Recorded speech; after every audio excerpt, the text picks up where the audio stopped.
कैसे हैं आप लोग। मैं अभिषेक सर आप सभी का स्वागत करता हूं एफिशिएंट एकेडमी पे। तो आज हम लोग पढ़ेंगे इंटीजर्स के बारे में और जानेंगे इंटीजर को बेसिक से लेकर एडवांस लेवल तक। आज की क्लास करने के बाद आपको कभी भी इंटीजर्स में कोई भी डाउट नहीं रहेगा। ठीक है, तो चलिए शुरू करते हैं और सबसे पहले जान लेते हैं कि इंटीजर्स क्या होता है। तो अगर इंटीजर की मैं बात करूँ तो इंटीजर में सिर्फ और सिर्फ नेचुरल नंबर होते हैं, मतलब कि 1 2 3 5 लेके वो इन्फिनिटी तक जाएगा। ठीक है, और हर एक नेचुरल नंबर के नेगेटिव टर्म्स होते हैं, मतलब 1 के लिए -1, 2 के लिए -2, 3 के लिए -3, और ये भी आपका कहाँ तक जाएगा, माइनस इन्फिनिटी तक। और बीच में एक होता है हमारा क्या, जिसे कहते हैं ना कि पॉजिटिव ना ही नेगेटिव, जीरो। ठीक है, तो अगर मैं इंटीजर्स की बात करूँ तो सिर्फ और सिर्फ नेचुरल नंबर, जीरो और सारे के सारे नेचुरल नंबर के नेगेटिव टर्म्स। और दूसरी बात मैं कहूँ तो ऐसे नंबर जिसको कभी फ्रैक्शन में नहीं लिखा जाए उसे हम कहेंगे इंटीजर्स। ठीक है, तो इतनी बेसिक सा अगर डेफिनेशन आप समझ गए तो आज मैं चलता हूँ आपको 4-5 में कंडीशन लेता हूँ और कंडीशन को देख के आप समझे कि भैया इंटीजर कौन सा है, कौन सा इंटीजर नहीं है। ठीक है, मैं नंबर लिखता हूँ आपके लिए। मैंने लिखा 30/10, मैंने दूसरा नंबर लिखा 5/7, मैं तीसरा नंबर लिखा 7/9, मैंने चौथा नंबर लिखा 1/0।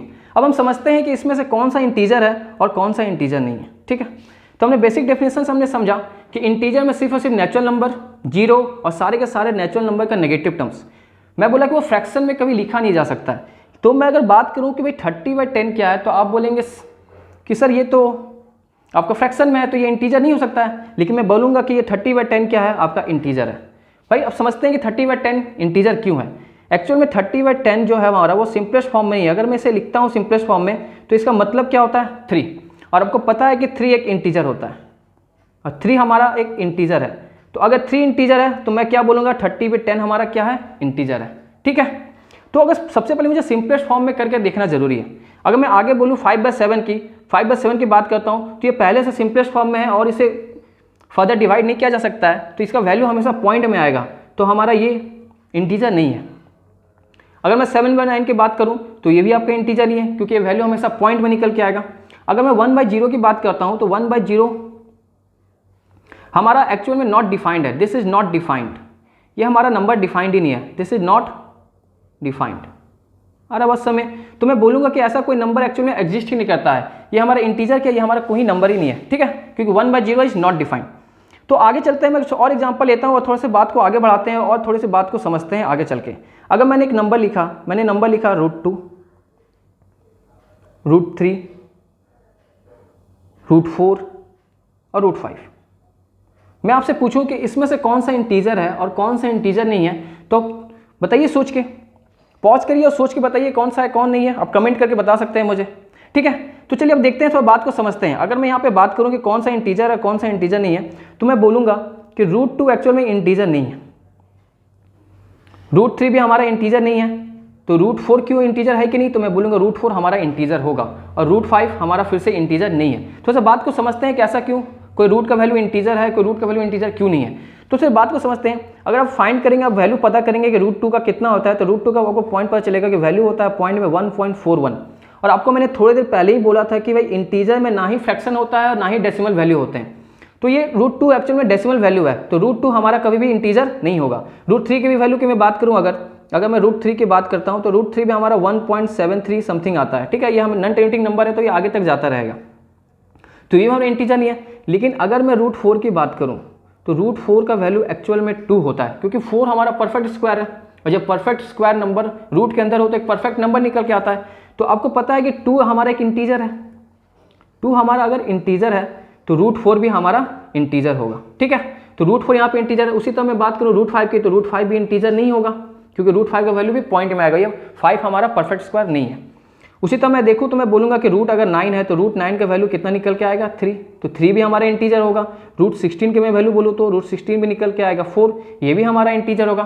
तो ये सारे नंबर हमारे इंटीजर होंगे। उसके अलावा जो भी नंबर परफेक्ट स्क्वायर नहीं है तो उसका अगर मैं रूट के अंदर रखूँ तो वो इंटीजर नहीं होगा।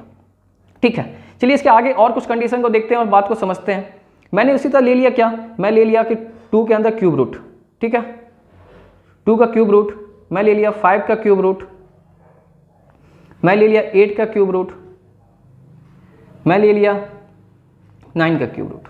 ठीक है, तो अगर मैं यहाँ पे बात करूँ आपसे कि 1 2 का क्यूब रूट क्या होता है, ठीक है, तो आपको पता है कि एक्चुअल में आपको क्या बात पता है आपको मैं बोलूँ कि क्यूब रूट एक्चुअल में होता क्या है, तो आप बोलेंगे कि अगर 2 का क्यूब हमारे पास 8 है तो बोलेंगे सर आपकी इसका उल्टा कर दें, अगर 8 को अगर मैं क्यूब रूट में लिखूं तो हमें निकल के क्या आएगा 2।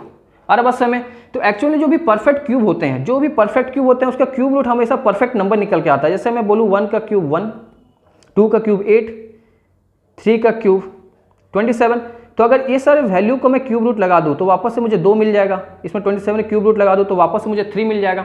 तो सारे ऐसे नंबर जो कि परफेक्ट क्यूब हैं, परफेक्ट क्यूब वाले नंबर 1 का परफेक्ट क्यूब क्या आएगा 1। परफेक्ट क्यूब कौन सा नंबर है हमारे पास 8 है, तो 8 को परफेक्ट क्यूब में बोलूँ तो क्या निकल के आएगा 2। 27 हमारे पास क्या है परफेक्ट क्यूब है, तो परफेक्ट क्यूब अगर मैं लगा दूँ तो क्या आएगा हमारे पास 3। तो ये सारे के सारे हमारे पास क्या होंगे, ये सारे के सारे नंबर हमारे इंटीजर होंगे।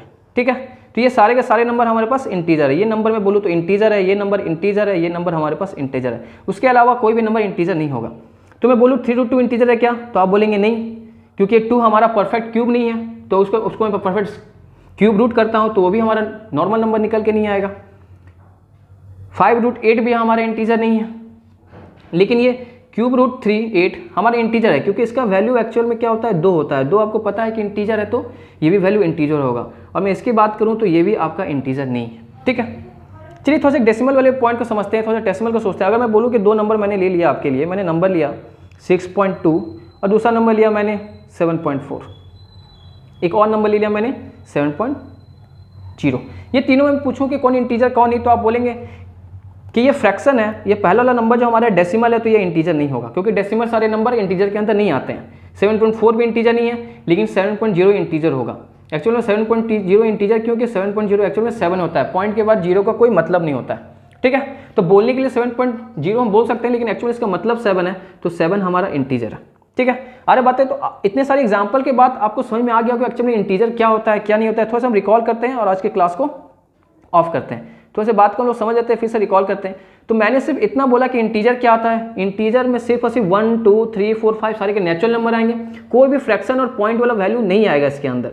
मैं बोलूँ, अगर मैं आपसे बात करूँ कि ये नंबर है नेचुरल नंबर, ये हमारे पास 1 है, ये 2 है, आगे 3 है, तो मैं बोलूँगा कि इसके बीच में 1.5 भी तो होता है, लेकिन ये 1.5 क्या होगा, ये फ्रैक्शन वैल्यू है और एक डेसिमल वैल्यू है, तो ये हमारा इंटीजर नहीं होगा। ठीक है, तो इंटीजर आप समझ गया, सिर्फ और सिर्फ नेचुरल नंबर, 0 और सारे नेचुरल नंबर का नेगेटिव टर्म्स।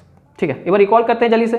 तो मैंने 4 एग्जांपल लिया था मैंने फ्रैक्शन में 4 एग्जांपल लिया। 30/10 आपका इंटीजर है, क्योंकि ये एक्चुअल में 3 है, ये सिंपलेस्ट फॉर्म में नहीं है, इसको सॉल्व करने के बाद 3 निकल के आएगा, तो 3 तो हमारा इंटीजर होता है, तो 30/10 भी इंटीजर होगा। 5/7 सिंपलेस्ट फॉर्म में ही है और ये पॉइंट ही है फ्रैक्शन में, तो इंटीजर नहीं होगा। 1/0 तो नॉट डिफाइंड है, ये तो कोई नंबर ही नहीं है।